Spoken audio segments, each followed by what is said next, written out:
যার কোনো ভবিষ্যৎ নাই সেই ছাড়া আমি সেল করি না।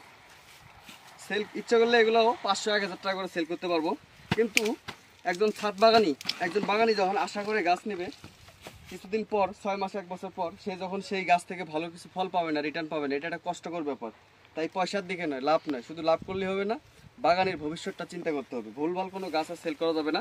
এটা শুরুর দিকে সংগ্রহ করছিলাম এক নার্সারিম্যান থেকে, সাতক্ষীরার ফাইম ফয়সালের থেকে।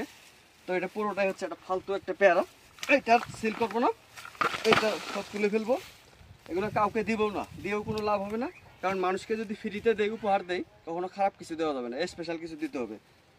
তাই অনেকে বলতে পারেন যে এগুলো ফেলে না দিয়ে কাউকে উপহার দিয়ে দিন, না, উপহারের জিনিস কখনো খারাপ কিছু নয়, ভালো কিছু দিতে হবে। তো আপনারাও ভুলভাল কিছু সংগ্রহ করবেন না।